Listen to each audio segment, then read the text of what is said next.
कई दशकों तक स्पेस एक ऐसी जगह थी जहां केवल देश, सरकारी एजेंसीज और साइंटिफिक क्यूरियोसिटी ही पहुंच पाए थे। लेकिन अब एक नई रेस शुरू हो चुकी है।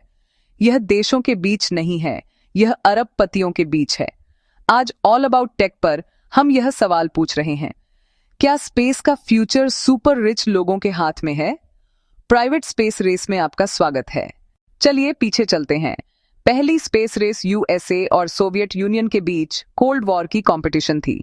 यह नेशनल प्राइड के बारे में थी, कौन सबसे पहले तारों तक पहुंच सकता है।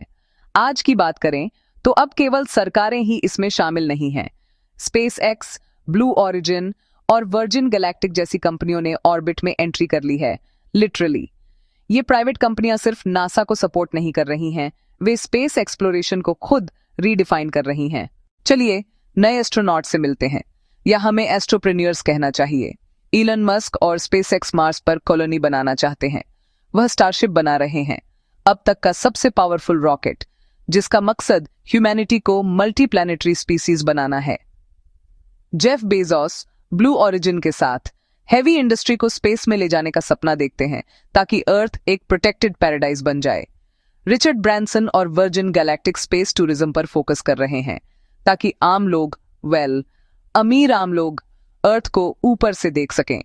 इन सभी अरबपतियों में एक बात कॉमन है, वे सिर्फ स्पेस की दौड़ में नहीं हैं, वे उस पर कब्जा करने की दौड़ में हैं। इस नई रेस को जो बात अलग बनाती है वह है टेक्नोलॉजी। रीयूजेबल रॉकेट्स, जिसे स्पेसएक्स ने सबसे पहले बनाया, ने लॉन्च कॉस्ट्स को बहुत कम कर दिया है। मिनिचुराइज्ड सैटेलाइट्स स्टारलिंक जैसे ग्लोबल इंटरनेट नेटवर्क्स बना रहे हैं। एडवांस्ड एआई और रोबोटिक्स नेविगेशन, डॉकिंग और मेंटेनेंस टास्क्स को संभाल रहे हैं। पहले स्पेस एक्सप्लोरेशन में हर लॉन्च पर अरबों खर्च होते थे, अब प्राइवेट कंपनियां इसे उससे बहुत कम में कर सकती हैं। इसका मतलब है ज्यादा लॉन्चेस, ज्यादा इनोवेशन और ज्यादा कंट्रोल। यहां बात दिलचस्प और कंट्रोवर्शियल हो जाती है। सरकारें अब स्पेस मिशंस को प्राइवेट फर्म्स को आउटसोर्स कर रही हैं। नासा इंटरनेशनल स्पेस स्टेशन तक कार्गो और क्रू मिशंस के लिए स्पेसएक्स को अरबों का भुगतान करती है। ब्लू ओरिजिन नासा के आर्टेमिस प्रोग्राम के लिए लूनर लैंडर्स बनाती है। लेकिन इसका मतलब यह भी है कि पावर का बैलेंस बदल रहा है, पब्लिक एक्सप्लोरेशन से प्राइवेट एंटरप्राइज की ओर। जब स्पेस एक बिजनेस बन जाता है तो वहां क्या होता है, ये कौन तय करेगा? क्रिटिक्स का कहना है कि प्राइवेट स्पेस रेस सिर्फ एलिटिज्म का एक नया रूप है। स्पेस टूरिज्म फ्लाइट्स के टिकट्स लाखों डॉलर्स के होते हैं, हर लॉन्च में बहुत सारा फ्यूल जलता है और भारी मात्रा में कार्बन निकलता है। और जैसे जैसे अरबपति मार्स तक पहुंचने की होड़ करते हैं, कई लोग पूछते हैं, क्या हमें स्पेस में नई समस्याएं पैदा करने से पहले अर्थ की समस्याओं को ठीक नहीं करना चाहिए?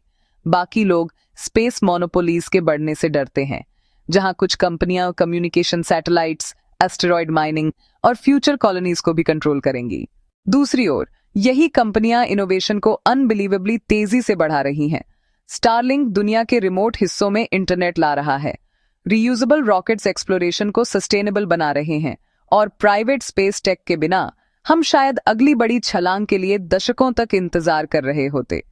तो हाँ, अरबपति भले ही एक दूसरे से रेस कर रहे हों, लेकिन वे ह्यूमैनिटी को भी आगे बढ़ा रहे हैं।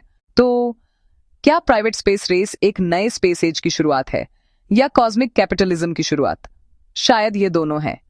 सच ये है कि चाहे यह प्रॉफिट, ईगो या जेन्युइन पैशन से प्रेरित हो, ये बिलियनर मिशंस हमें पहले से कहीं ज्यादा आगे ले जा रहे हैं। असली सवाल यह है, जब वे सबसे पहले वहां पहुंचेंगे तो क्या वे हम सबको अपने साथ ले जाएंगे? अगर आपको ये डीप डाइव पसंद आया तो लाइक, सब्सक्राइब करें और ऑल अबाउट टेक पर बने रहें, जहां हम उन टेक्नोलॉजीज को एक्सप्लोर करते हैं जो हमारे फ्यूचर को शेप कर रही हैं और उससे भी